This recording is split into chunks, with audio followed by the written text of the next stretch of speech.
வணக்கம் வள்ளல் மீடியா நேயர்களே. ஒரு புது ஒளி தெரிகிறது. அதாவது எங்க மூஞ்சில பாரி மூஞ்செல்லாம் என்னன்னா பாத்தீங்கன்னா கேமரா ஸ்டுடியோல புது ஒரு 2 லைட் வந்து வாங்கியிருக்கோம். அந்த ஒரு என்னங்க உண்மையா இல்லையா?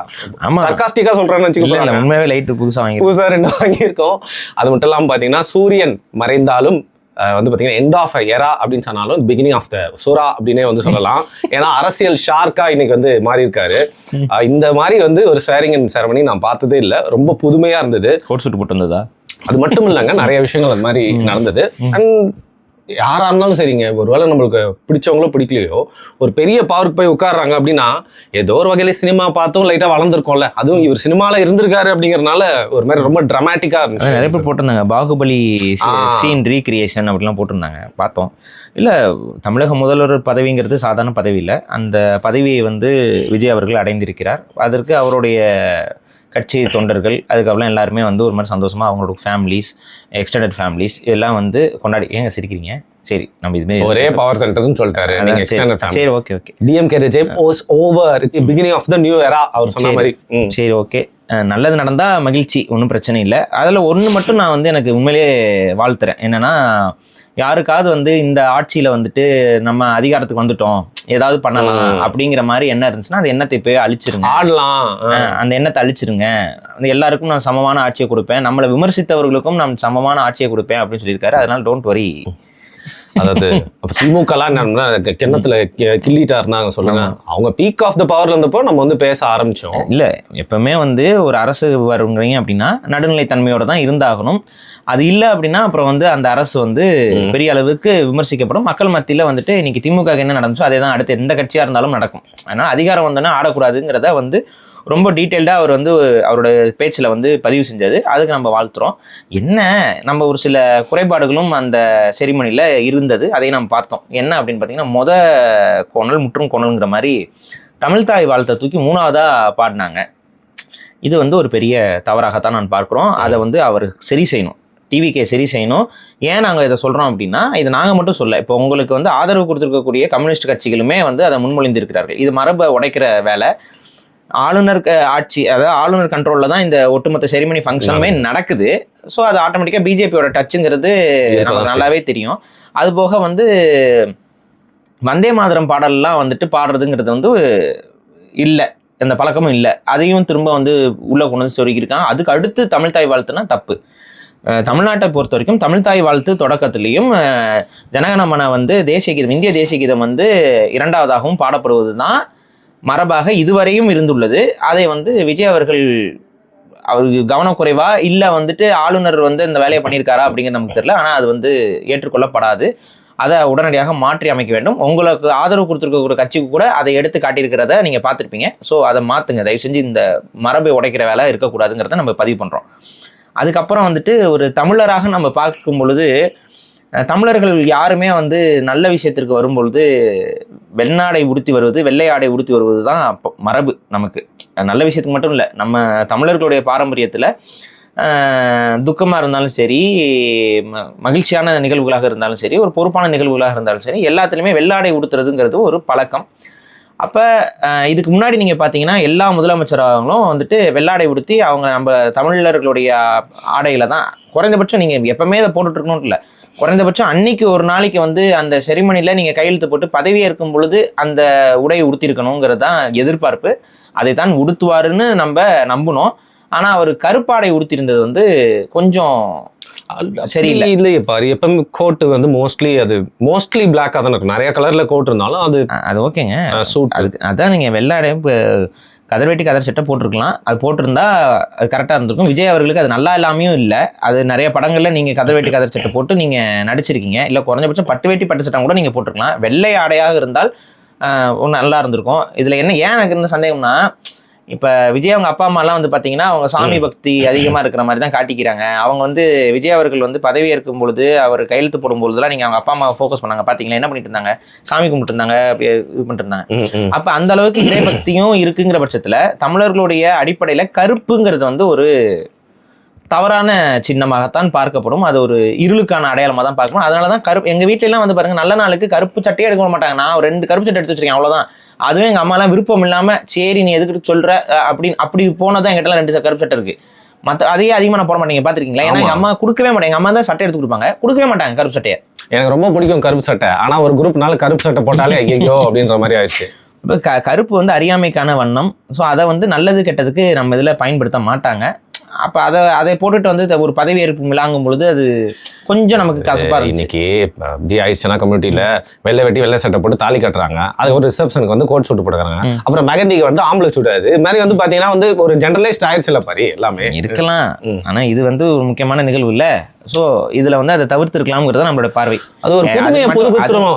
அது மட்டும் இல்லாம அது அவருடைய விருப்பம் தான். அவர் என்ன ட்ரெஸ் போட்டு வந்து இது பண்றாருன்னு சொல்லிட்டுங்கிறதுலாம் அது அவருடைய விருப்பம் தான். ஆனா இதை தவிர்த்திருக்கலாம்ங்கிறதான் ஒரு பார்வையா நம்ம முன்வைக்கிறோம். வேற அவர் ஆனா வழக்கமான ஒரு யூனிஃபார்மாவே இந்த கட்சியோட பிரச்சாரங்கள் மாநாட்டுல எல்லாம் இருக்கிறது அந்த ஃபுல் அண்ட் ஒயிட் ஷர்ட் போட்டு ஒரு பேண்ட் போட்டுப்பாரு. நீங்க உங்க கட்சிக்காரன் வாக்கு போட போகும்போதே ஒரு யூனிஃபார்ம் தான் போனாங்க. அந்த யூனிஃபார்ம்னாச்சும் போட்டு வந்திருக்கலாமேங்கிறதா நம்ம ரைட் கரெக்ட். Okay fine. இதுக்கு மக்கள் என்ன சொல்றாங்க அப்படின்றத பார்க்கலாம். அதுக்கப்புறம் இந்த தமிழ் தாய் வாழ்த்து, அதுக்கப்புறம் இந்த ட்ரெஸ், அதை தாண்டி அங்க நடந்த நிகழ்வுகள்லாம் நீங்க அப்சர்வ் பண்ணிருப்பீங்க. ஒன்று வந்து நமக்கு பிடிக்காத ஒரு நிகழ்வு என்னன்னா, திரும்ப வந்து ஈவேராங்கிற அந்த போலி பிம்பத்தை தூக்கி ஊதி பெருசாக்குற வேலையை விஜய் அவர்கள் செய்வது ஒரு ஏற்புடைய விஷயமாக பார்க்கப்படாது. ஏன்னா இந்த ஈவேராங்கிற அந்த கருத்தியல் என்பது ஓட்டை கருத்தியல். அது முழுக்க முழுக்க பொய்யான கருத்தியல், தமிழர் விரோத கருத்தியல், தமிழ் தேசியத்திற்கு எதிரான கருத்தியல், தமிழர்களுடைய உரிமைக்கும் தமிழருடைய வாழ்வியலுக்கும் தமிழருடைய பண்பாட்டு கலாச்சார கூறுகளுக்கும் எதிரான ஒரு நபர் தான் ஈவேரா.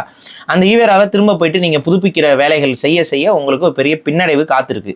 அதை நீங்கள் இப்போ நீங்கள் ஒன்றும் ஈவேராவால் ஜெயிக்கலைங்கிறது உங்களுக்கே தெரியும். நீங்கள் முழுக்க முழுக்க உங்களுடைய திரை சார்ந்த வட்டம், உங்களுடைய ரசிகர் பட்டாளம், இதன் மூலயமா தான் நீங்கள் ஆட்சி அதிகாரத்துக்கு வந்திருக்கீங்க. இறைவனால வந்திருக்காரு. இறைவன் ஆணையா தானே இறைவன் தான் பதவி ஏத்துக்கிட்டாரு. இப்ப இல்லங்க, இறைவன் இல்லைன்னு சொல்ற ஈவேரா பக்கம் போக கூடாதுல்ல. அப்போ அது இறைவன் இருக்கிறாரு இல்லைங்கிறது அடிப்படையில நம்ம ஈவேராவை எதிர்க்கவே கிடையாது. நான் இங்க தெளிவுபடுத்துறேன். பேசிக் இப்ப ஒரு தமிழ் உணர்வுள்ள நாத்திகரை நான் வரவேற்பேன். ஆனால் ஈவேரா என்பவர் இந்த இனத்திற்கும் இந்த மொழிக்கும் இந்த பண்பாட்டுக்கும் இவர்களுடைய நமது அரசியலுக்கும் முழுக்க முழுக்க எதிராக இருந்து தமிழ் மக்களுக்கு எதிராக செயல்பட்ட நபருங்கிறனால தான் நம்ம எதிர்க்கிறோமே ஒழிய அவர் இறை நம்பிக்கை கொண்டவர், இறை நம்பிக்கை அற்றவருங்கிற அடிப்படையில நாங்க வந்து ஏற்கிறதும் அப்பெல்லாம் இல்ல. இது பிஜேபியோட எதிர்ப்பு. பிஜேபி வந்து சாமிகளை திட்டுறாங்க போறாங்கிறதுக்காகலாம் எதிர்த்துட்டு இருப்பாங்க. நாங்க அதுக்கெல்லாம் எதிர்க்கல. நாங்க எதிர்க்கிறது எங்களுடைய மொழி, கலாச்சாரம், பண்பாடு, அந்த கூறுகளை எல்லாம் ஒழிப்பதற்கு தொடர்ச்சியாக வேலை செய்தார் ஈவேராங்கிற அந்த அடிப்படை விமர்சனம் தான் எதிர்க்கிறோம். அப்படி இருக்கும் பொழுது நீங்க வந்து ஆலப்போறான் தமிழன்கிறீங்க. ஆலப்போறான் தமிழன் சொல்லிட்டு கடைசியில வந்துட்டு ஈவேரா கிட்ட வரும்போது தமிழன்கிறதே சொல்றதே அவமானம்னு பேசிக்கிட்டு இருக்கக்கூடிய அந்த கூட்டத்துல போயிட்டு நிக்கிறதுங்கிறத வந்து உங்களுடைய கொள்கைக்கு நீங்க எடுத்து வைக்கக்கூடிய தத்துவங்களுக்கு நேர் எதிரானதுங்கிறத நான் சொல்றேன். இது நீங்க நியாயப்படி பார்த்தா நீங்க சொல்றது கரெக்ட். பட் பொலிட்டிக்கல் ஸ்ட்ராட்டஜிக்கல் படி பார்த்தா அண்ணாவை வந்து அதிமுக கிட்ட வந்து உரியாச்சு, அப்புறம் வந்து எம்ஜிஆரையும் எடுத்துட்டாரு. அதே மாதிரி திமுக கிட்ட இருந்து இப்போ அந்த வட்டம் இருக்கு இல்லையா, அது எல்லாத்தையும் போயிட்டு நீங்க இந்த கூட்டணி கட்சியோட லிஸ்ட் கூட பாத்தீங்கன்னா டிஎம்கே உருவிட்டு அங்க டிவிகே வச்ச மாதிரி இருக்குல்ல. அந்த மாதிரி வந்து அவங்க எங்கெல்லாம் அந்த பவர் சென்டர் வச்சிருக்காங்க எல்லாத்தையும் கேதர் பண்ற மாதிரி எனக்கு ஒரு ஃபீல். பொலிட்டிக்கல் ஸ்ட்ராட்டஜியா பண்ணாலும் அது வந்து அதை சார்ந்து யாராவது என்னைக்காவது ஒரு நாள் உங்களிடம் கேள்விகள் முன்வைக்கப்படும் பொழுது உங்களால் பதில் சொல்ல முடியாது. அப்போ நீங்கள் வந்து அதை அவருடைய தனிப்பட்ட கருத்துன்னு போவீங்க. தனிப்பட்ட கருத்து கொண்ட ஒரு நபரை நீங்கள் எதிர்க்க வந்து தூக்கி முன்னிலைப்படுத்தி அவரை வந்து தமிழ் சமூகத்திற்கான ஒரு தலைவர் போல காட்டிக்கொள், அது தேவையற்றதுன்னு தான் நான் பார்க்குறேன். ஓகே, அந்த மீட்டிங்லலாம் கூட எல்லா பேரையும் சொல்லுவார். ஓரளவுக்கு எல்லாம் பசங்களாம் விசில் அடிப்பாங்க, நண்பா நம்பிஸ். பெரியார் பேர் சொல்றப்போ யாருமே விசில் கூட அடிக்க மாட்டாங்க. ஸோ பேசிக்கலி அது ஓட்டா கன்வெர்ட் ஆகலன்னு சொல்ல வரீங்க. கரெக்ட். ஓட்டா கன்வெர்ட் இல்லை, அது வெறுப்பே இருக்கு. அந்த வெறுப்பை வந்து நீங்க நியூட்ரலைஸ் பண்ற வேலைகளை செய்யாதீர்கள். அது செய்ய செய்ய உங்களுக்கு அந்த வெறுப்பு வந்து சேரும். அதான் நம்ம சொல்றோம். ஏன்னா மக்களுக்கு புரிஞ்சிருச்சு இன்னைக்கு ஈவேராங்கிற அந்த பிம்பம் எடுபடல. அதனால தான் அப்ப நீங்க வந்து மாலை போடணும்னா கோரிக்கை வச்சுட்டு இருந்தாங்க. யார் வச்சுட்டு இருக்கா? ஈவேரா பக்தர்கள். ஈவேரா பக்தர்கள்லாம் வந்துட்டு விஜய் அவர்கள் வந்து மாலை போடணும், விஜய் அவர்கள் வெற்றி பெற்றதுக்கு காரணம் வந்து ஈவேராவை அவர் வச்சிருந்தா தான் அப்படின்னு சொல்லலாம். இன்னைக்கு சப்பக்கட்டு கட்டிட்டு உட்காந்து இருக்கிற அந்த தடி எங்க இருக்கு இல்லைங்க, ஈவேரா தடி அது இந்த மாதிரி பேசிக்கிட்டு இருக்கிறதுனா எந்த அளவுக்கு வந்துட்டாங்கன்னா விஜய் அவர்களோட பிம்பத்தை வச்சு ஈவேராவை நம்ம கடத்தி கொண்டு போயிட முடியாதாங்கிற இடத்துக்கு தான் இருக்கு. ரைட். எனக்கு நிறைய விஷயங்கள் பார்த்தீங்கன்னா வந்து எனக்கு புரியும். பட் சில விஷயங்கள் புரியலன்னா நான் ஓப்பனாக கேட்டுருவேன். நீங்க எனக்கு வந்து கொஞ்சம் டீகோட் பண்ணி சொல்லணும் பாரு. நான் வந்து கஷ்டப்படுற ஃபேமிலியிலேருந்து வந்தேன், மன்னர் பரம்பரையில இருந்து வரல அப்படின்னு சொல்றது யார மாதிரி சொல்றாரு? உண்மையிலே எனக்கும் தெரியல. தமிழ்நாட்டுல எந்த அரசியல்வாதி மன்னர் பரம்பரையில இருந்து வந்தா அந்த மாதிரிலாம் இருந்ததே இல்லைல்ல இது வரைக்கும். ஒரே குடும்பத்துல இருந்தெல்லாம் அந்த மாதிரிலாம் பண்ண மாட்டாங்க. அதாவது நீங்க வேணா அவங்களை மன்னர் பரம்பரைலாம் சொல்லிக்கலாம். திமுகவும் ஒரு மன்னர் பரம்பரைலாம் கிடையாது. அவங்களும் அடிமட்டத்துல இருந்து வந்த கூட்டம் தான். ஆனா அடிமட்டத்துல இருந்து வந்தோம் அப்படிங்கிறதுக்காகவே அவங்க செய்யறதெல்லாம் நல்லதுன்னு சொல்லிட முடியாது. இப்ப விஜய் அவர்களுக்கு ஒரு ஸ்பேஸ் கொடுக்குறோம். அந்த ஸ்பேஸ் வந்து அவரே கேட்டிருக்காரு. அவரே வந்து உடனே வந்துட்டு விமர்சிங்கள் நான் செய்வேன் அப்படிலாம் இல்லை. அவர் என்ன சொன்னாரு, எனக்கு கொஞ்சம் அவகாசம் கொடுங்க, அந்த அவகாசம். ஏன்னா இருக்கக்கூடிய பிரச்சனைகள்ங்கிறதே அவரோட ஸ்பீச்சில் எடுத்துக்கணும். இன்னைக்கு பேசின ஸ்பீச் வந்து ஆக்சுவலாக நல்ல ஸ்பீச் தான். வந்து நன்றி சொன்னார் மக்களுக்கு. அதுக்கு அடுத்து வந்து என்ன சொல்லியிருக்காப்புல அப்படின்னா, தமிழ்நாட்டு கஜானா வந்து தொடச்சு வைக்கப்பட்டிருக்கு. அதுக்கப்புறம் வந்துட்டு பெரிய அளவு கடன் சுமை வந்து இப்போ தமிழ்நாட்டுக்கு இருக்கு. இதுல இருந்து தான் நான் வந்து மீட் எடுக்க முடியும்னு சொன்னாரு. அப்புறம் 3 திட்டங்களை வந்து கையெழுத்து போட்டிருக்காரு. 200 யூனிட் வந்து இலவச மின்சாரம். அது என்ன, அதுல வந்து 100 சர்ச்சை வேற வருது, உண்மையான்னு தெரியல. 500 யூனிட்டுக்கு உள்ள பயன்படுத்துறவங்களுக்கு தான் 200 யூனிட் மின்சாரம் வந்து இலவசம் அப்படிங்கிற மாதிரி ஏதோ ஒரு சைடு இலவசம், இன்னொரு சைடு சேமிப்பு. ஸோ ஏதோ ஒன்று சொல்லிட்டு இருக்காங்க. அது என்னன்னு நம்ம வெரிஃபை பண்ணிட்டு நான் சொல்றேன். அப்புறம் பெண்களுக்கு ஒற்றை சிங்க பெண் திட்டம் அப்படின்னு சொல்லிட்டு அவங்களுக்கு ஏதாவது ஒரு பிரச்சனைனா டைரக்டா இவரோட கண்ட்ரோல்லே இருக்கிற மாதிரி ஒரு டிபார்ட்மெண்ட் வந்து ஃபார்ம் பண்றோம் அப்படின்னு சொல்லியிருக்காரு. அதெல்லாம் ஓகே, நடைமுறைப்படுத்திட்டோம். இந்த மாதிரி ஒவ்வொரு திட்டங்களை வந்து அவர் நடைமுறைப்படுத்திட்டு வராரு. அப்புறம் போதையை வந்து போதை ஒழிப்பு இன்னையில இருந்து, அதான் போதை ஒழிப்பு அடுத்த இது கையெழுத்து, இந்த 3 கையெழுத்தை வந்து அவர் போட்டிருக்காரு. இந்த போதை ஒழிப்பு இதெல்லாம் வந்துட்டு திட்டம் கொண்டு வரது ஒன்று, ப்ராக்டிக்கலாக நடைமுறைப்படுத்துறதுன்னு ஒன்று. நம்ம அந்த நடைமுறையில் எப்படி அது ரிஃப்ளெக்ட் ஆகுது, இவங்க கொண்டு வர திட்டங்கள் எப்படி ரிஃப்ளெக்ட் ஆகுங்கிறத பார்த்து அது எப்படி கண்ட்ரோலுக்கு கொண்டு வருதுங்கிறத பார்த்து. ஏன்னா இன்றைக்கி நம்மளால் கண் முன்னாடி பார்க்க முடியுது. வெளிப்படையாக சொல்கிறேன், நம்மக்கிட்ட ஒரு 50-60 போலீஸை கொடுத்து போதை கலாச்சாரத்தை ஒடுக்கணும்னு சொன்னாங்க கூட நம்மளால் பண்ணிட முடியாது. ஏன்னா யார் விற்கிறா, என்னென்ன பண்ணுறாங்கிறதெல்லாம் நீங்கள் ஒரு பப்ளிக் ஃபோரமில் இறங்கி நீங்கள் பார்த்தீங்கன்னாவே தெரிஞ்சிடும். ஒரு நைட்டு நீங்கள் போலீஸ் வாகனங்கள் ரோந்து போகும்போது தெரியறது இல்லையா, ப்ராஸ்டியூஷனில் தொடங்கி போதைப் பொருள் கலாச்சாரங்கள்லாம் எங்கெங்கே பரவுது. நைட்டு வந்து பப்பு கிளப் கல்ச்சரில் இது வருது, அங்கே ஒருத்தன் சப்ளையர் உட்காந்துருக்கான். இதெல்லாம் வந்து ஈஸியாக போலீஸுக்கு தெரியும். அப்போ வித்தின் ஃபியூ மந்த்ஸில் இந்த ஒட்டுமொத்த நெட்வொர்க்கையும் டிசேபிள் பண்ணிட முடியும் ஒரு சிஎம் அதிகாரத்தில் இருக்கக்கூடியவர்கள். இதுக்கு ஒரு தனி டிபார்ட்மெண்ட் போட்டு அவர் பண்ணுறேன்னு சொல்லும் பொழுது நாங்கள் ஓகே அது பண்ணுங்க, அது எந்த அளவுக்கு ரிஃப்ளெக்ட் ஆகுதுங்கிறத நமக்கு தெரிஞ்சிடும்ல. வித்தின் ஒரு 5 மினிட்ஸ்ல தெரிஞ்சிடாது. ஓகே, அப்போ 5 மந்த்ஸ்ல மோஸ்ட்லி டாஸ்மாக்லாம் கொஞ்சம் கொஞ்சமாக மூடிடுவாங்கன்னு நினைக்கிறேன். அதுவும் போதை தானே? அதை பற்றி அவங்க பேசவே இல்லையே. டாஸ்மாக் மூடப்படணும்னு ஏதாவது பேசியிருக்காங்களா? அவங்க ஆரம்பத்துலேருந்தே அதை பற்றிலாம் பேசல. அவங்க கட்சிக்காரங்கிட்டேயே அவங்க கட்சிக்காரங்களா பத்திரிகையாளரான்னு எப்படி சொல்ல தெரியல. ஒரு பத்திரிகையாளர் ஒருத்தர் இருப்பார், உங்களுக்கும் தெரியுமே, நீங்கள் கூட அவரோட மேனேஜர்ஸ்லாம் கரெக்டாக எடுப்பீங்க. அவர் டிவிக்கு போய் ஜாயின் பண்ணிட்டாரு. தெரியாத மாதிரியே சொல்லுங்க பாரு, நெட்ஃபிளிக்ஸ். அவர்லாம் கூட என்ன சொல்றாப்புலன்னு பார்த்தீங்கன்னா, உயர்தர சரக்குகளை வந்து கொண்டு வரணும் தான் சொல்றாரு. மது ஒழிப்பு வந்து சாத்தியம் இல்லை, உயர்தர சரக்குகளை வந்து நாங்கள் கொண்டு வருவோம், தரம் உயர்த்தப்பட்ட சரக்குகளை கொண்டு வருவோம் அப்படின்னு தான் சொல்றாங்களே ஒழிய மது ஒழிப்பை இது பண்ணுவோங்கிறது தெரியல. அதை பற்றி இன்னும் இந்த இப்போ இதில் நடந்ததில் எதுவும் சொல்லலை. அவரோட தேர்தல் அறிக்கையிலும் எனக்கு தெரிஞ்சு மது ஒழிப்பை பற்றி அவர் எதுவும் பேசலைங்கிற மாதிரி தான் படுது. ஸோ அதெல்லாம் எதுவும் நடக்க போகிறது இல்லை. ஸோ அதுலாம் ஹோப்ஸ்லாம் யாரும் வைக்க வேண்டாம் தான் நான் சொன்னேன். அப்படி ஒரு வேலை எடுத்தாரு அப்படின்னா அது ஒரு பெரிய அவர் யாரெல்லாம் வந்து பிடிக்கலையோ அவங்களுக்கு கூட வந்து பிடிக்க ஆரம்பிச்சு நல்லது செய்யணும்னு முடிவு பண்ணிட்டு ஒரு முதலமைச்சர் இறங்கி வேலை செஞ்சா மக்களுக்கு தானாகவே அன்பு வரும், பாசம் வரும், பற்று வரும். அதுலலாம் மாற்றுக்கிறது எனக்கு இல்லை. சொன்னதை செஞ்சா போதுங்கிறதா நம்ம இப்போதைக்கு சொல்றோம். நம்மளை பொறுத்த வரைக்கும் என்னன்னா, திமுக ஒளிந்தது வந்து ஒரு மகிழ்ச்சியான விஷயம். ஆனா அட் த சேம் டைம் திமுக இருக்கிற ஸ்பேஸ்ல அப்படியே நகர்த்திட்டு டிவிக்கு உள்ள வந்து திமுகவோட அதே ஈகோ சிஸ்டத்தை அப்படியே திரும்ப இம்ப்ளிமெண்ட் பண்ற மாதிரி இருக்கிறது ஒரு நெருடலா இருக்கு நமக்கு. சரி, ஓகே. அதுக்காக திமுக தோத்துச்சுன்னு சொல்லிட்டு அவங்கள வந்து தூங்க விடக்கூடாது. அவங்க முடிச்சுக்கிட்டாங்க, அவங்களே தூங்க மாட்டாங்க. இனிமேல் இல்லைங்க. ஒரு ட்வீட் ஒன்று போட்டிருக்காரு, இவரோட பேச்சுக்கு வந்து எதிர்வினை ஆற்றுற மாதிரி வந்து பாத்தீங்கன்னா முன்னாள் முதல்வராக இருந்த ஸ்டாலின் அவர்கள் ஒரு ட்வீட் போட்டிருக்காரு. அதுல வந்து வாழ்த்துக்கள்லாம் சொல்லிட்டு முதல் நாளே வந்து பாத்தீங்கன்னா வந்து இந்த மாதிரி சொல்லி ஆரம்பிச்சிருக்கீங்க, கஜானா காலி அப்படின்னு சொல்லிட்டு. எங்களுக்கு முன்னாடி இருந்த அரசு வந்து கடன்ல விட்டு போச்சு, தமிழ்நாட்டுக்கு இந்த அளவுக்கு வந்து கடன் வாங்குறதுக்கு ஒரு லிமிட்லாம் இருக்கு, இப்ப நீங்க எல்லாத்தையும் சாத்தியம் தானே சொன்னீங்க, செய்யுங்க அப்படிங்கிற மாதிரி வந்து சொல்லியிருக்காரு. அதுதான் இப்ப வெளிப்படையாக நான் முன்னாடியே சொன்னதுதான்.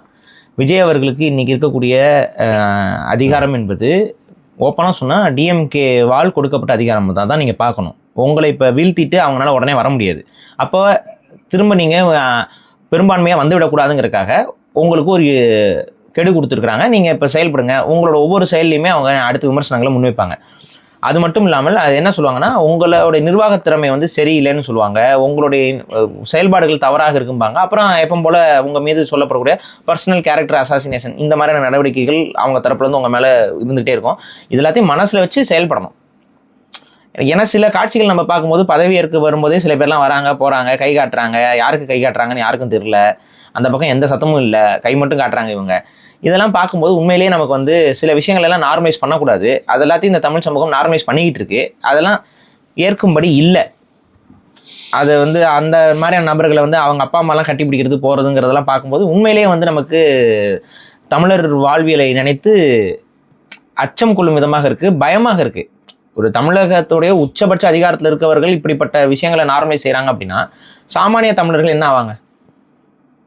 இந்த பார்வையெல்லாம் இருக்குல்ல. ஸோ இதெல்லாம் தயவு செஞ்சு திருத்திக் கொள்ளுங்கள்.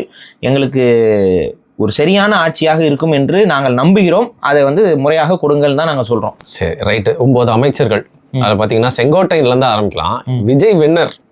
ஆனா வந்து ஒரு ஒரு வேற டபுள் வின்னரா நான் வந்து செங்கோட்டையனை தான் பாக்குறேன். ஏன்னா எம்ஜிஆர் கூட மந்திரி சபையில, ஜெயலலிதா அவர்கள் கூட மந்திரி சபையில, எடப்பாடி பழனிசாமி கூட மந்திரி சபையில, அதாவது அந்த கட்சி இப்போ 3வது இடத்துக்கு போயிட்டு அழியும் தருவாயில இருக்குன்ற மாதிரி பார்க்கப்படுது.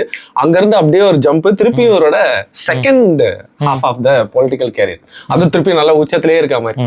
அவர் கரெக்டாக கணிச்சிருக்காரு. விஜய் இந்த அளவுக்கு வெற்றி பெறுவாரு அப்படிங்கிற ஒரு கணிப்பை வந்து செங்கோட்டையன் தெளிவாக கணித்திருக்கிறார். அதுக்கு தகுந்த மாதிரி ஒரு கப்பல்ல இருந்து ஒரு கப்பலுக்கு தாண்டினாரு. இப்போ இந்த கப்பல்ல மாலுமியாக பணியாற்றி கொண்டிருக்கிறார். அவ்வளவுதாங்க. அவருக்கு வந்து மூஞ்ச காமிச்சாலே விசில் அடிப்பாங்கலாம் எதிர்பார்த்திருக்க மாட்டாருங்க. அவரு அமைச்சரா இருந்தப்போ ஏடிஎம்கே கூட இப்ப அவருக்கு காட்டினால விசில் அடிக்கிறாங்க. அவர் வந்து ஒரு நல்ல கேம்பிளிங் இல்ல. உண்மையிலே இப்ப டிவிகேக்குள்ள போன பல பேருமே வந்துட்டு இந்த மாதிரி ஒரு எதிர்காலம் அவங்களுக்கு இருக்கும்னு நினைச்சு கூட போயிருக்க மாட்டாங்க. இப்ப இனிமேல் போறவங்க அப்படி போவாங்க. பட் டிவிகேக்குள்ள போனா என்ன ஆகுமோ, அந்த கட்சி வருமோ வராதோ, அந்த கரூர் இன்சிடென்ட் டைம்ல எல்லாம் என்னென்ன ஆகுமோ அப்படின்லாம் இருந்துச்சு. அப்ப அதெல்லாம் கடந்து ஒரு வெற்றியை நோக்கி அவர்கள் வந்திருக்கிறார்கள். அப்ப இதுல பல பேர் வந்து ஆன்போர்ட்ல இருந்தவங்க, கூட இருந்தவங்க, போனவங்க வந்து பாதவர்ஜனால நீங்க என்ன சொல்லுவீங்க? அவர்லாம் வந்து அதிகாரத்துக்குள்ள போகணும்னு சொல்லிட்டு திமுகவுக்கு போனாரு. திமுகல அவரை சேர்த்துக்கல. அதுக்கப்புறம் விசிகாவுக்கு போனாரு. விசிகாவிலையும் பிரச்சனை வந்து அப்புறம் வந்துங்கினார். அப்படியே ஒவ்வொன்றா போயிட்டு கடைசியில வந்து டிவிகேல வந்து நின்னாரு. டிவிகேல வந்து நின்றுட்டு இன்னைக்கு வந்துட்டு அமைச்சர் இடத்துக்குள்ள வந்து உட்காந்துருக்காரு. ஸோ அவங்களோட கால்குலேஷன் கரெக்டாக இருக்குது. அந்த கால்குலேஷன் அடிப்படையில் அவங்க அதிகாரத்துக்கு வந்திருக்காங்க. இங்கே அதிகாரத்துக்கு வந்தது இப்போ பிரச்சனை இல்லை. அந்த அதிகாரத்தை சரியாக பயன்படுத்தி விட்டால் மக்கள் நம்ம தப்பிச்சோம். அதிகாரத்தை துஷ்பிரயோகம் பண்ணால் மக்களுக்கு மற்றொரு திமுகவாகத்தான் டிவிகே தெரியுங்கிறதையும் நம்ம இங்கே பதிவு பண்ணுறோம். ரைட். இப்போ சரியான சாய்ஸ் அப்படின்றத அதையும் நம்ம பாராட்டலாம். சரியான சாய்ஸ் நம்ம எப்படி சொன்னோம்னா அவங்களோட பர்ஃபார்மன்ஸ்ல தான் சொல்லுவோம். பட் அதுக்கு முன்னாடி தேர்ந்தெடுக்கிறதுக்கு ஒரு ரீசன் இருக்கும்ல. அப்படி பார்த்தா அந்த அருண்ராஜ் அப்படிங்கிறவர் வந்து பார்த்தீங்கன்னா ஏற்கனவே அரசாங்க பணியில இருந்தாரு. ஸோ அந்த மாதிரி நம்மள்கிட்ட பெரிய எதிர்பார்ப்பு இருக்கும் அப்படி செயல்பட போறாங்கன்னு. ஸோ அதெல்லாம் நீங்க சொன்ன மாதிரி பார்த்தா தான். அது வந்து டிவிகே பொறுத்த வரைக்கும் என்னன்னா ஒரு சில நல்லவர்களும் உள்ள இருக்கிறார்கள், கரைபடியாத நபர்களும் உள்ள இருக்காங்க. சகாயம் ஐஏஎஸ் வாழ்த்து தெரிவிக்கிறாரு. ஒரு சிலர் இருக்கிறாங்க. இல்ல சகாயம் அவர் வாழ்த்து தெரிவிச்சு உள்ள போறாருன்னு நமக்கு தெரியல. அது அவருடைய முடிவு. இங்க என்னன்னா ஒரு சில நல்லவர்களும் அங்க உள்ள இருக்கிறார்கள். அவர்கள் நல்லபடியாக பயணப்படணும்னு நம்ம வேண்டிக்கிறோம் இறைவன்கிட்ட. ட்ராக் ரெக்கார்ட் மோசமா இருக்க நபர்களும் கொஞ்சம் பேர் உள்ள இருக்கிறாங்க. நம்ம வந்து அதை வந்து நியாயப்படுத்தவே முடியாது. வெவ்வேறு கட்சிகளிலே தவறான நபர்கள்னு சித்தரிக்கப்பட்டு பெரும் ஊழல் கட்சிகள்ல இருந்தே ஊழல் அதிகமாக பண்றான் இவன் வேணாம் அப்படின்னு சொல்லி ஒதுக்கி விடப்பட்ட நபர்கள்லாம் கூட இப்போ டிவிகேக்குள்ள இருக்காங்க. இவங்களெல்லாம் எப்படி விஜய் அவர்கள் கண்ட்ரோல் பண்ணி கொண்டு போக போறாரா, இல்லை இவங்க விஜயோட கண்ட்ரோல் இல்லாம தனியா ஏதாவது செயல்படுவாங்களாங்கிறது நமக்கு தெரியல. இதெல்லாம் வந்து மாண்புமிகு முதலமைச்சர் விஜய் அவர்கள் பார்த்து இது பண்ணணும். வேற என்ன பண்றது? சரி, ஓகே. இப்ப எல்லாருமே ஒருத்தர் சொல்லிட்டு நான் சொல்லாம இருந்தா கரெக்டா இருக்காது. புஷி ஆனந்த் கூடவே இருந்தாரு. கண்டிப்பா அவர் வந்து பாத்தீங்கன்னா நம்பக தகுந்த ஆளா வந்து அவர் வந்து வச்சிருக்காரு. விஜய் அவருக்கு நம்பக தகுந்த ஆள் வந்து புஷி ஆனந்த் அவர்கள். ஏன்னா எவ்வளவோ ட்ரோலுக்கு அப்புறமும் எல்லாருமே இன்க்ளூடிங் அஸ் நம்ம வந்து ட்ரோல் பண்ணிட்டு தான் இருக்கோம். புஷி ஆனந்தோட அவரோட பேரு இதெல்லாமே அப்படி ட்ரோல் பண்றதுக்கான ஒரு அளவுல தான் இருந்துச்சு. பண்ணிருக்கோம். ஆமா, நம்ம பண்ணியிருக்கோம். அதையும் கடந்து அவர் வந்து ஒவ்வொரு முறையும் விஜய் அவருக்கு உண்மையாக இருந்திருக்கிறார். அதே போல விஜய் அவர்களும் அவங்களோட இது எப்படின்னு நமக்கு தெரியல. பட் அவங்களுக்குள்ள இருக்க அந்த இதுக்கு தகுந்த மாதிரி அவரு அது நீங்க பாத்தீங்கன்னா விஜய் அவர்களுடைய ஒவ்வொரு இதுக்கு பின்னாடி இவர் விசில் அடிக்கிறாரு, இவரும் கை தட்டுறாரு, இவரும் விட்டா குதிச்சு இது பண்ணுவாரு. திரும்பி நின்று கையெழுத்து போடவா? ராகுல் காந்தியை பத்தி இவர் பேசுறாப்புல, ராகுல் காந்தி கூப்பிட்டு உங்களை தான் பேசுறாருங்கிற மாதிரி அது தெரியுங்கிற மாதிரி ராகுல் காந்தி உட்காந்துருக்காரு. ஸோ பேசிக்காக என்னன்னா அந்த அளவுக்கு வந்து விஜய் மேல ஒரு நட்போட தான் புஷி ஆனந்த் அவர்கள். அதாவது நான் சிம்பிளா என்ன சொல்றேன்னா கஷ்டத்தில் துணை இருப்பவன் தான் உண்மையான நண்பன். ஸோ புஷி ஆனந்த் விஜய் அவர்களுடைய கஷ்டத்தில் துணை என்றார். அதனால விஜய் அவர்கள் இந்த அளவுக்கு அவர் மேல நம்பிக்கை வைக்கிறது தப்பு இல்லைன்னு தான் எனக்கு படுது. ஸோ பேசிக்கா இப்ப வரைக்கும் டிவிகேல இருந்து பொறுப்பு வாங்கியிருக்கவங்க எல்லாருமே விஜய் அவருடைய கஷ்டத்துல இருந்து கூட இருந்தா இப்ப வந்திருக்கிறாங்க. இது ஜெயிக்குமா ஜெயிக்காதாங்கிற எந்த ஒரு கால்குலேஷனும் கிடையாது. ஒரு நம்பிக்கை ஜெயிப்போம் அப்படிங்கிற நம்பிக்கையில தான் அவங்க எல்லாம் வந்தாங்க. ஒரே எலெக்ஷன்ல ஜெயிப்பாங்கன்னு அவங்க எதிர்பார்த்திருப்பாங்களான்னு தெரியாது. இப்ப அது மட்டும் இல்லாம அங்க தோற்றிருந்தவர்களும் பாதி பேருக்கு மேல தோற்று நின்று தானே பார்த்துட்டு இருக்காங்க. அப்ப இப்ப இவங்களெல்லாம் வந்து விஜய் அவர்கள் நம்பலாம். ஆனா இன்னைக்கு நீங்க ஜெயிச்சதுக்கு அப்புறம் உங்களுக்கு ஆதரவுன்னு சொல்லிட்டு வந்து நிக்கக்கூடிய காங்கிரஸ், விடுதலை சிறுத்தைகள், கம்யூனிஸ்ட் அமைப்புகள் இவங்களெல்லாம் நீங்க வந்து எக்காரணத்து கொண்டும் நம்புவது வந்து ஆபத்து. அது விஜய் அவருக்கு மட்டும் இல்ல, இது வந்து ஒரு பொதுவான அட்வைஸ். பொதுவான அட்வைஸ். இது என்ன பொதுவான அட்வைஸ்னா நமக்கு கஷ்டத்துல யாரு துணை நிற்கிறாங்களோ அவர்களை நம்புறது மட்டும்தான் ஒரு சரியான தலைமைக்கான ஒரு வழிகாட்டல். இல்லை இன்னொன்று இது எதுக்கு நான் இங்கே சொல்கிறேன் அப்படின்னா, மே 18 நிகழ்வு என்பது இக்ஷா அரங்கத்தில் நமது இயக்கத்தின் சார்பாக நடத்தப்படுகிறது. அந்த நிகழ்வுக்கு நம்ம இயக்க தோழர்கள் மட்டும் கலந்து கொள்ளணும்னு சொல்கிறேன். பொதுமக்களுக்கான இது இல்லை. இயக்க தோழர்கள், இயக்கத்தில் பதிவு செய்திருக்கக்கூடிய நபர்கள் மட்டும் அதில் வந்து நம்ம இயக்கத்தின் சார்பாக முன்னெடுக்கக்கூடிய நிகழ்வு இக்ஷா அரங்கில் மே 18 அன்னைக்கு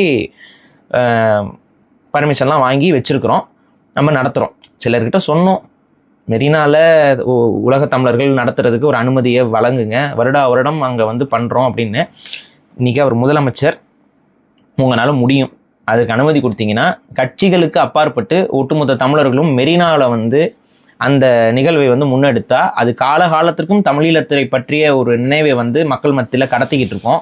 தயவு செஞ்சு அந்த மெரினாவில் இருக்கக்கூடிய அந்த தடையை நீக்கி அங்கே மக்கள் கூடி அன்றைக்கி ஒரு நாள் மே 18 அன்றைக்கி, வேறு எந்த நாளும் உங்கள்கிட்ட கேட்கல, மே 18 அன்றைக்கி ஒரு நாள் மெரினாவில் தமிழர்கள் கூடுவதற்கான ஒரு அனுமதியை நீங்கள் வழங்கி உருவாக்குனீங்க அப்படின்னா, அது ஒரு நிகழ்வாக மாறுச்சு அப்படின்னா, காலத்திற்கும் தமிழ் இனத்திற்கு ஏற்பட்ட அந்த துயரத்தை நம்ம கடத்தலாம். அதன் மூலமாக தமிழ் இனத்திற்கு அந்த இன உணர்வும் மான உணர்வும் நம்மளோட அரசியலுடைய தேவையும் அவர்களுக்கு கடத்தப்பட்டு கொண்டே இருக்கும். அதை செய்தீங்கன்னா உலக தமிழர்கள் உங்களுக்கு வந்து வாழ்த்துக்களுக்கு செல்வாங்க. செய்யுங்க. காங்கிரஸ் கண்டிப்பாக உங்களை விடாது செய்ய.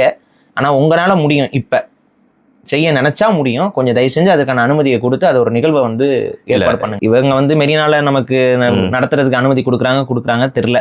ஆனால் நமது இயக்கத்தின் சார்பாக இந்த முறை இக்ஷா அரங்கில் நடத்துறதுக்கு ஏற்பாடுகள் பண்ணி வச்சுருக்கோம்.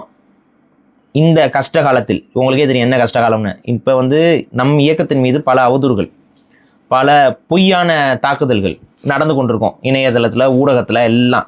ஏன் அப்படின்னா, நம்ம இயக்கமாக வருவது சில பேருக்கு பெரிய அளவு எரிச்சலையும் ஒரு வெறுப்பையும் உருவாக்கி கொண்டே இருக்கிறது. அவர்கள் வந்து என்ன பண்ணுறாங்கன்னா, எப்படியாவது இதை தடுத்து விட வேண்டும்னு சொல்லி எந்த எக்ஸ்ட்ரீமுக்கும் செயல்படலாம்ங்கிற ஒரு இடத்துக்கு வந்துட்டாங்க. அதையெல்லாம் கடந்து தான் நம்ம இயக்கம் வந்து முன்னேறி செல்லணும். அதனால் இத்தனை ஆண்டு காலம் என்னை வந்து பார்த்து இவர் சரியானவர்ங்கிற நம்பிக்கை கொண்டவர்கள் அங்கே வந்து கலந்துக்குவாங்க. அதுதான் சொல்கிறேன். நம் இனத்திற்காக, தமிழ் தேசியத்திற்காக அந்த இனப்படுகொலை நிகழ்வை நினைவு கூறுவதற்கு அனைவரும் வரணும், நம்பிக்கை கொண்டவர்கள் வரணுங்கிறத இங்கே பதிவு செய்கிறேன். அதற்கான இதை விஷயங்கள் எல்லாத்தையுமே நம்ம கமெண்ட்ஸில் வந்து பின் பண்ணுறோம், நீங்கள் பார்த்து வந்துருங்க எல்லாம். ஓகே. இன்னொரு விஷயம் என்னன்னா, இப்போ இதை காங்கிரஸ் செய்ய விடாது அப்படின்னு நீங்கள் சொன்னாலும் அதிமுகவும் ஆதரவு கொடுக்க போகிறாங்க விஜய்க்கு. இந்த அதிமுக ஆதரவு கொடுக்க போகிறது இல்லை, அதிமுக அழிய போகுது. ஸோ நம்ம சொன்ன ஒரு அறிவுரை அவங்களுக்கு ரொம்ப தெளிவாக சொன்னோம். எடப்பாடி ஒரு தமிழர் அப்படிங்கிற அடிப்படையில்னா தான் அதை நம்ம சொன்னோம்.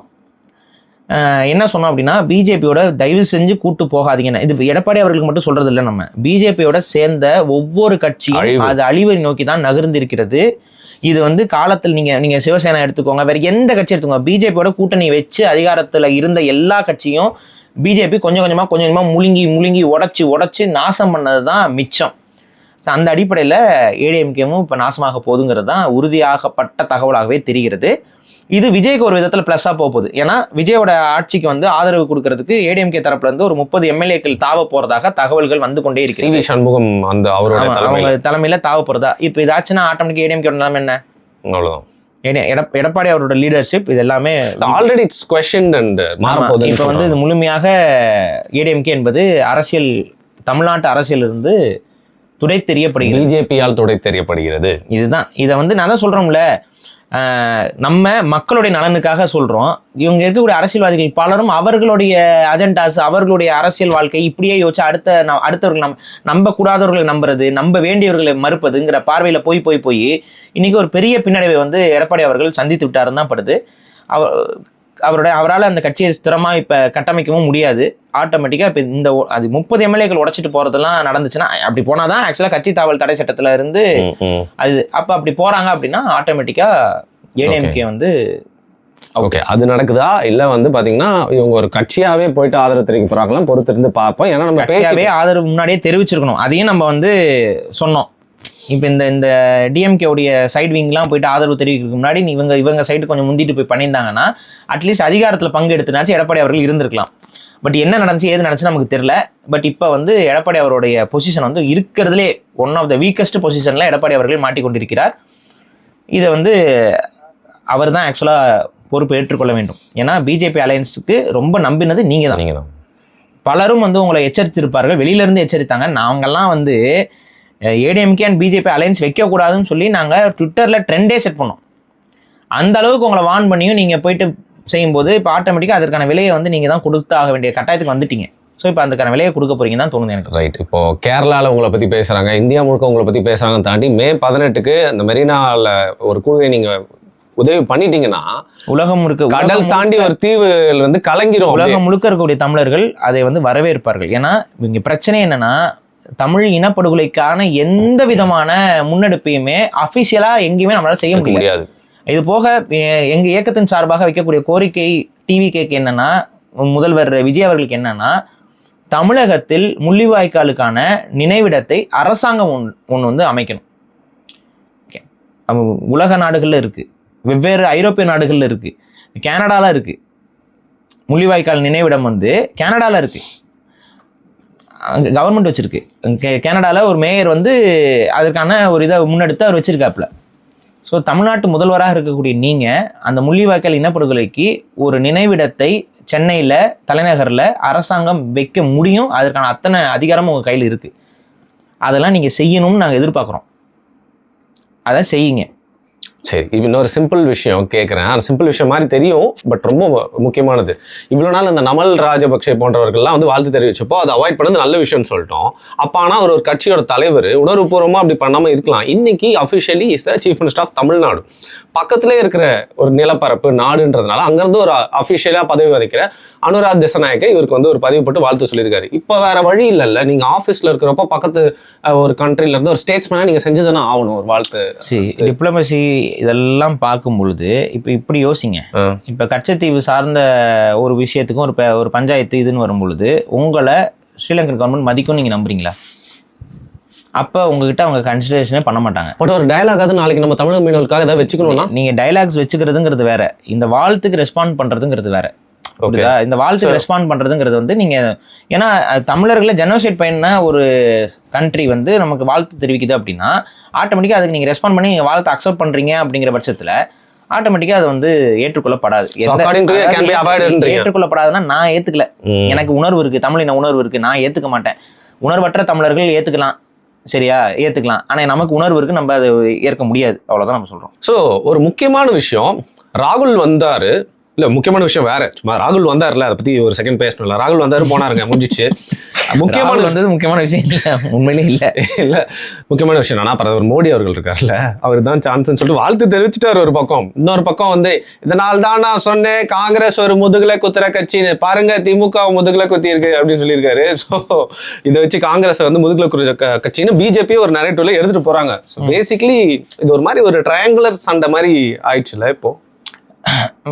எனக்கு என்னன்னா, சிம்பிளா சொல்றேன், காங்கிரஸ் வந்து என்னைக்குமே தமிழ்நாட்டு அரசியல்ல தொடை தெரியப்பட வேண்டிய ஒரு அத்தியாயம். அதுல யாருக்குமே இங்க மாற்று கருத்து இல்லை.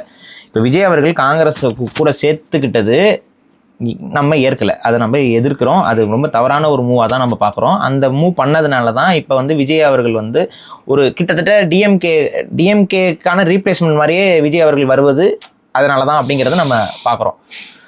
But at the same time BJP வந்து காங்கிரஸை குறை சொல்கிறாங்க அப்படின்னா அது வேற டீல், அது வேற பிரச்சனை. இது அவங்களுக்குள்ள சண்டை தான். இப்போ பிஜேபி வெர்சஸ் காங்கிரஸ் அப்படின்னு எடுத்துக்கிட்டிங்கன்னா இவங்க ரெண்டு பேருக்குள்ள நம்மளை பொறுத்த வரைக்கும் எந்த விதமான பெரிய அளவு வேறுபாடும் இல்லை. என்ன, பிஜேபி இனப்படுகொலை பண்ணலை, அது மட்டும்தான் அவங்க செய்யாத ஒரு விஷயம். அதுக்கும் அவங்களுக்கு ஒரு வாய்ப்பு கிடைச்சா நீங்கள் செய்யாமல் இருந்திருப்பீங்களாங்கிறதான் கேள்வி. இப்போ சப்போஸ் அந்த இனப்படுகொலைக்கான சூழல் வந்து பிஜேபி கவர்மெண்ட் இருக்கிற டைமில் நடந்துருந்துச்சுன்னா உங்களுடைய செயல்பாடு என்னவா இருந்திருக்கும், அதான் கேள்வி. நீங்கள் அதுக்கான நீங்கள் ஆதரவு தெரிவிச்சிங்களா? சரி, உங்களோட பிஜேபியில் இருந்த மிக முக்கியமான பிரமுகர்கள்லாம் வந்து அந்த இனப்படுகொலை சார்ந்த நிகழ்வுகளில் இப்போ இருக்க ஸ்டாண்ட் என்ன? இப்போ வரைக்குமே அது இனப்படுகொலை இல்லைன்னு தானே சொல்லிட்டு இருக்கீங்க. சரி, ஒரு ஜெனோசைட் நடந்திருக்கு, அதுவும் இந்தியாவில் ஒரு பெரிய பாப்புலேஷனாக இருக்கக்கூடிய தமிழர்கள், அதே தமிழ் பாப்புலேஷன் வந்து ஸ்ரீலங்காவில் ஜெனோசைட் செய்யப்பட்டிருக்குன்னா அது எத்தனை முறை பப்ளிக் ஃபாரமில் உங்களுடைய பிஜேபி கவர்மெண்ட் இந்தியா வந்து எடுத்துக்கொண்டு போய் பேசியிருக்கு? பண்ணியிருக்கா? இல்லை. ஸோ நீங்களும் இன்னைக்கு வரைக்கும் ஸ்ரீலங்காவை வந்து மோஸ்ட் ஃபேவரபிள் நேஷன் தான் வச்சிருக்கீங்க. ஈவன் தோ ஸ்ரீலங்கா வந்து ஒவ்வொரு முறையும் சைனாவோட கொஞ்சி கொலாவும் பொழுதும், சைனாவோட சேர்ந்துக்கிட்டு உங்களை அடிக்கும் பொழுதும், நமக்கு எதிரான எல்லா வேலைகளையும் ஸ்ரீலங்கன் கவர்மெண்ட் தொடர்ச்சியாக செய்யும் பொழுதும் கூட நீங்க இப்போ வரைக்கும் ஸ்ரீலங்காவை எந்த இடத்துல வச்சிருக்கீங்க? மோஸ்ட் ஃபேவரபிள் நேஷன்ங்கிற இடத்துல தான் வச்சிருக்கீங்க. கொஞ்சிட்டு தான் இருக்கீங்க ஸ்ரீலங்காவை மடியில போட்டு. அப்ப எப்படி வந்து நீங்க வந்து வேறையா போயிடுறீங்க? எங்களை பொறுத்த வரைக்கும் பிஜேபி அண்ட் காங்கிரஸ் ரெண்டும் ஒரே பார்வையில தான் நான்லாம் பாக்குறேன். பெரிய அளவு வேறுபாடெல்லாம் இவங்களுக்குள்ள கிடையாது. என்ன காங்கிரஸ்னு வரும்போது ஒரு படி கோவம் நமக்கு அதிகமா வருது. பிஜேபிங்கும் பொழுது இந்த இனப்படுகொலை செய்யலைங்கிற ஒரு குற்றச்சாட்டு மட்டும்தான் நீங்க தப்பிச்சிருக்கீங்க. அதுக்கான ஒரு வாய்ப்பு வரும்போது நீங்க அதையும் செய்வீங்கிறது தான் சரி நான் இது வரைக்கும் உங்களை ஜட்ஜ் பண்ணி வச்சிருக்கிறது. ஃபைன். இப்போ நாங்கள் ஆதரவு தெரிவிக்கிறோம், ஆனால் திமுக கூட தொடர்ந்து கூட்டணியில் இருக்கோம்னு சொல்லிக்கக்கூடிய கட்சிகள் இப்போ சபாநாயகரை தேர்ந்தெடுக்கிறப்போ அதுக்கும் பார்த்தீங்கன்னா வந்து நிறைய வாக்குகள் தேவை. ஸோ திமுகவை சார்ந்தவரை ஒரு சபாநாயகராக வந்து தேர்ந்தெடுக்கிறதுக்கு வாய்ப்பு இருக்கா? அந்த மாதிரிலாம் கூட பேச்சு அடிபட்டு இருக்குது. நீங்கள் எப்படி வந்து? இல்லை, அது டிவிக்கு சார்ந்தவர் தான் எப்படி தான், ஏன்னா மெஜாரிட்டி வாக்குகள் இவங்க கிட்ட தான் இருக்குது. ஸோ ஆட்டோமேட்டிக்காக சபாநாயகர்னு வரும்பொழுது டிவிகே கேண்டிடேட் தான் வரப்போகிறாங்க. ஸோ இவங்க சப்போர்ட் பண்ணுறவங்க இவங்க வேற யாரையாவது சொன்னாலும் இது பண்ணாலும் இல்லை இவருக்கு பண்ணலாம் நான் உங்களுக்கு சப்போர்ட் பண்ண மாட்டேன் நம்பிக்கை தீர்மானம் அப்படிலாம் பேசினாலுமே கூட ப்ராக்டிகலி இட் இஸ் இம்பாசிபிளாக தான் நான் பார்க்குறேன். ஸோ மோஸ்ட் ப்ராபப்ளி விஜய் அவர்கள் யாரை சபாநாயகராக வைக்கணும்னு பார்க்குறாங்களோ அவங்க தான் அங்கே வந்து நிற்க போகிறாங்க. அதுதான் நடக்க போகுது. இவங்க அதுக்கு ஒத்து உதுற மாதிரி தான் இருப்பாங்க. இவங்க எப்போ காலம் வருவாங்கன்னா ரொம்ப சிம்பிளாக சொல்கிறேன், விஜய் அவர்கள் இப்போ சில செயல் திட்டங்கள்லாம் செஞ்சிருக்காருல, இதெல்லாம் நடைமுறைப்படுத்த முடியாமல் ஒரு சூழல் வரும். அந்த டைமில் ஏதாவது ஒரு மக்கள் மத்தியில் விஜய் அவர்களுக்கு இருக்கக்கூடிய அந்த நற்பெயர் வந்து சரிகிற காலகட்டத்தில் சரியான நேரத்தில் இவர்கள் வந்து எதிர்ப்பு குரல்களை கொடுப்பார்கள். நீ இப்பவே அவங்க ஆரம்பிச்சிட்டாங்க தானே. இப்போ தமிழ் தாய் வாழ்த்து இருக்கும்போது அவங்க வந்து கரெக்டாக அவங்க பார்த்தீங்களா. ஸோ இது வந்து நடந்துகிட்டே இருக்கும். இதெல்லாம் கடந்து விஜய் அவர்கள் எவ்வளோ நாளைக்கு நம்ம தமிழக முதல்வராக பயணப்பட போகிறாருங்கிறது தான் இப்போ $1 மில்லியன் கேள்வி. ரைட்டு. ஸோ இன்னொரு தகவல் வந்துச்சு, எந்த அளவுக்கு உண்மைன்னு தெரியல. அசம்பிளி ஃப்ளோர்லேயே வந்து பார்த்தீங்கன்னா பிஜேபி அன்னைக்கு ஒரு சின்ன பிரச்சனையை ஏற்படுத்தி இவருடைய ஆட்சியை வந்து திருப்பியும் ஒரு டிஸ்டர்ப் பண்ணலான்னு சொல்லியிருக்காங்கன்னு சொல்றாங்க. அது எந்த அளவுக்கு நடக்குது அப்படிங்கிறது எனக்கு தெரிஞ்சு மோஸ்ட்லி எதுவும் நடக்காதுன்னு தோணுது. ஏன்னா இப்போ ஏடிஎம்கே உடஞ்சி போற செய்தி உண்மையாக இருக்கும் பட்சத்தில் அதுக்கான வாய்ப்புகள் தான் நிறைய இருக்கு. அப்படி இருக்கும்போது விஜயோட ஆட்சியை கவுழ்க்கவே முடியாது. டிஎம்கே நினைச்சாலும் கவுழ்க்க முடியாது. கரெக்டா? ஸோ விஜய் வந்து ஒரு ஸ்ட்ராங்கான செக்யூரான பிளேஸ்ல போய் நின்றுவாப்ல.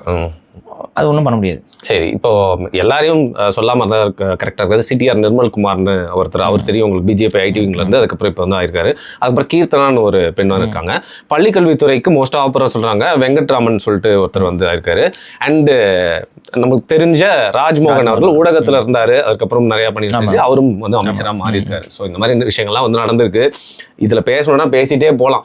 நீங்கள் வந்து திருமாவளவன் ஆஃபீஸில் வந்த சோஃபா பற்றி பேசல, விஜய் சேரை தூக்குனாரு, டேபிளை தூக்குனாரு, அதை பற்றி பேசலன்னா வந்து நிறைய முக்கியமான அதெல்லாம் வந்து நம்ம வந்து நல்ல ஒரு கெஸ்டர் தான். நீங்கள் வந்து எல்லாரும் உங்கள் பக்கத்தில் இருக்கவங்க தூக்கும்போது நீங்கள் ஒரு முதலமைச்சருங்கிறத மறந்து நீங்கள் ஹெல்ப் பண்ணுறீங்களே, அதெல்லாம் நான் வந்து வாழ்த்துறேன். அது வந்து ஒரு இயல்பாக நடந்த மாதிரி தான் நான் ஃபீல் பண்ணுறேன் உண்மையா. இல்லை அதுவும் ஸ்கிரிப்டானா எனக்கு தெரியாது. பட் மோஸ்ட் ப்ராபப்ளி அது சொன்னீங்க. என்ன சொன்னீங்க? இல்லை அதுவும் ஸ்கிரிப்டானா எனக்கு தெரியாது அப்படின்னு. ஏன்னா தூக்கிட்டு போகும்போது அவர் அப்படியே டக்குன்னு இது பண்ணுறாரு. அது உண்மையாக மனம் ஊந்து பண்ணீங்கன்னா பண்ணுங்க. தமிழக மக்கள் உங்கள் மேலே நம்பிக்கை வச்சுருக்காங்க. அந்த நம்பிக்கைக்கு விரோதமாக எதையும் செஞ்சிடாதீங்கன்னு தான் நான் சொல்கிறோம். அப்புறம் இந்த டேட்டா சென்டர் அது இதெல்லாம் பண்ணுறீங்க, அதெல்லாம் கொஞ்சம் தமிழ்நாட்டுடைய இயற்கை சூழலுக்கு உகந்தது அல்ல. அதெல்லாம் வந்து நம்ம அவங்க நடைமுறைப்படுத்தும் போது கண்டிப்பாக. சரி, கடைசி கேள்வி. என்னதான் வந்து பார்த்தீங்கன்னா நம்மளுக்கு அரசியல் அப்படின்னு பேசினாலும் எமோஷன்ஸ் அப்படிங்கிறது, பர்சனல் லைஃப் அப்படிங்கிறது தமிழ்நாட்டு மக்களுக்கு வந்து என்றைக்குமே அதெல்லாம் வச்சு தான் எங்கள் வீட்டு ஒரு பையன்ற மாதிரி தான் போட்டிருக்காங்க. அதனால முதல் ரோல உட்கார்ந்துட்டு இருந்த ஒருத்தவங்களை பற்றி சொல்லுங்க. அவங்களோட தந்தையும் தாயும் அவங்களுக்கு என்னதான் இருந்தாலும் ஒரு சந்தோஷமா இருந்திருக்கும். என்னதான் இருந்தாலும் இல்லை, அவங்களுக்குலாம் வந்துட்டு அவங்க வாழ்க்கையிலேயே அனுபவிக்காத சந்தோஷத்தை வந்து அனுபவிச்சுட்டு இருந்தாங்க. உண்மையிலேயே ஒரு தந்தையும் தாயுமாக அவங்க மகன் வந்து இந்த உயரத்துக்கு போறது வந்து பார்த்தா எந்த அம்மா அப்பாக்குங்க. சிலர் வீட்ல எல்லாம் அவங்க 2 பேரும் சந்தோஷப்படுறத பார்த்து இவங்கெல்லாம் சந்தோஷப்பட்டு இருக்காங்க. அப்பா என்ன இருந்தாலும் வந்து பையனை வந்து இப்படி பாக்குறது அப்படின்லாம் நினைக்கிறேன். ஸோ அது வந்து அந்த எமோஷன்ஸ் இதெல்லாம் வந்து நம்ம ஒரு அப்பா அம்மாவுக்கு கண்டிப்பாக உச்சத்தில் தான் இருக்கும். ஸோ அதிலெல்லாம் நம்ம எந்த ஒரு இதுவும் இல்லை. கொஞ்சம் பார்த்துக்கோங்க, உங்கள் பையன் பார்த்து இது பண்ணிக்கோங்க. ஏன் நான் சொல்கிறேன்னா, சில அறிகுறிகள் வந்து கை அசைத்திட்டே வருவது வந்து நமக்கு உண்மையிலேயே வந்து அது நல்ல விஷயம் அல்ல. அதுக்கு வந்து எண்டு கார்டு பண்ணிட்டே இருக்கீங்க. அதுக்கு எண்டு கார்டு போடலைன்னா உங்களுக்கு எண்டு கார்டு போட்டுருவாங்க. அதை நான் சொல்கிறேன் அது ரொம்ப தப்பு. இந்த மாதிரியான நிகழ்வுகள் வந்து ரிப்பீட் ஆகக்கூடாது தமிழ்நாட்டில். முன்னாடி ரிப்பீட் ஆகி நம்ம ரொம்ப படாதபடி பட்டுட்டோம். திரும்ப அது ரிப்பீட் ஆயிடக்கூடாதுங்கிறத தான் நம்ம சொல்லிட்டே இருக்கோம். சரி, உங்களோட சேனல்னா கூட நான் ஒரு வேண்டுகோளா ஊடகத்துறையில் இருக்கிறனால வைக்கணும்னு நினைக்கிறேன். போன திமுக ஆட்சியில் ஊடகத்துறைக்கு பண்ண பெரிய தப்பு என்னன்னா, அவங்களுக்கு எதிராக கிரிட்டிசைஸ் பண்ணாங்க, தப்பா அவதூறா ஆபாசமா பேசணும், கிரிட்டிசைஸ் பண்ண எல்லாருமே கார்னர் பண்ணாங்க, நிறைய இன்னல்கள் நடந்துச்சு. அந்த மாதிரிலாம் பண்ணாம ஊடகத்துறையில் இருக்கவங்க எல்லாருமே வந்து நாளைக்கு ஏதாவது ஒரு ப்ராப்ளம்னா கூட அழகா கிரிட்டிசைஸ் பண்ணாங்க கரெக்டான முறையில்னா, அவங்களெல்லாம் வந்து டிஸ்டர்ப் பண்ணக்கூடாது பவர்ல இருக்கிறனால. அப்படின்னு என்னன்னா, இந்த கிரிட்டிசிசம் வரும்போது இதை நிறைய பேருக்கு நம்ம சொல்லி புரிய வைக்க வேண்டியதா இருக்கு. அதாவது எந்த ஒரு அரசியல் கட்சிக்கும் கிரிட்டிசைஸ் பண்றவங்க இருந்தா மட்டும்தான் அது தன்னுடைய தவறுகள் இருந்து சரியான பாதையை நோக்கி நகர முடியும். ஆனா இங்க இருக்கக்கூடிய அரசியல் கட்சிகள்லாம் என்ன மண்டையில ஏத்திக்கிறாங்க அப்படின்னா, எங்களை நீ விமர்சிக்கவே கூடாது, விமர்சிச்சினாவே நீ எதிரி அப்படிங்கிற பார்வையில பாக்குறாங்க. இது டிவிகேவும் சரி, டிஎம்கேவும் சரி, என்டிகேவும் சரி, இல்ல ஏடிஎம்கேவும் சரி, எல்லாருக்கிட்டையும் இந்த குறைபாடு வந்து இருக்கு. இந்த குறைபாடு எந்தெந்த கட்சிக்கிட்டலாம் அதிகமா இருக்கோ அவங்களோட ரியாக்ஷன்லாம் ரொம்ப தப்பா இருக்கும். எல்லா கட்சியிலுமே இத மாதிரி ரியாக்ட் பண்ற ஆட்கள் இருப்பாங்க. அவங்க எத்தனை பேரு அந்த கட்சியில இருக்காங்க அப்படிங்கறத பொறுத்து தான் இதோட ரியாக்ஷனோட இது மாறும். திமுக அதுல உச்சத்துல இருக்கும். ஆனா அதுக்கு ஈக்குவலா இப்ப எல்லா கட்சியும் வந்துட்டாங்க. எந்த ஒரு குறையும் வந்து யாரும் சொல்லிடக்கூடாது. சொன்னோம்னாவே வந்து பாஞ்சு கடிப்போம், அவங்கள இது பண்ணுவோம் அப்படின்னா, அதை நீங்க பண்ண உங்க கட்சியின் மீது இருக்க நம்பகத்தன்மையை வந்து நீங்கள் பொது தளத்தில் இழந்து கொண்டே இருப்பீர்கள். எல்லாரும் உங்ககிட்ட வந்து விமர்சனம் பண்ணுவாங்கன்னு நினைக்க மாட்டாங்க. ஒருத்தர் நல்ல விமர்சனம் வைக்கிறாரா, இவருக்கு சொல்றது கரெக்ட் தானே அவன் பார்த்துட்டு இருப்பான். நீங்க ஒரு தப்பா அவதூற பரப்புற வேலையை பண்ணீங்கன்னா, ஓஹோ இவங்க சரியில்லை அப்படிங்கிற மைண்ட் செட் வந்துடும். அப்படிதான் நிறைய பேர் இந்த முறை வந்து அவங்களோட தேர்தலில் தோல்வியை தழுவி இருக்கிறாங்க. ஆனா அந்த தேர்தலில் நம்ம செய்த தவறால் தோல்வியை தழுவி இருக்கிறோமேங்கிற எண்ணத்தை கூட வளர்த்துக்காம, எங்க மேல தப்பே கிடையாது, அடுத்தவர்கள் மேலதான் தப்புன்னு அடுத்த மேலே பழிய போட்டு எஸ்கேப் ஆக பாக்குறானுங்க பாருங்க.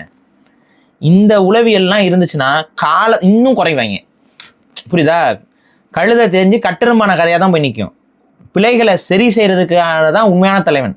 நம்ம ஒரு தவறு செஞ்சிட்டோமா, சரி இந்த இதுல இருந்து அடுத்து எப்படி ஸ்ட்ராட்டஜி போட்டா நம்ம அடுத்த கட்ட வளர்ச்சி பண்ணுவோம், நம்மளை நம்பி வந்திருக்கக்கூடிய இளைஞர்கள் நம்ம எப்படி முன்னுக்கு கொண்டு வரணும், இந்த எண்ணத்தோட ஒரு தலைமை இருந்துச்சுன்னா அது வளர்ச்சியை நோக்கி தான் நகரும், அது வீழ்ச்சியை நோக்கி நகராது.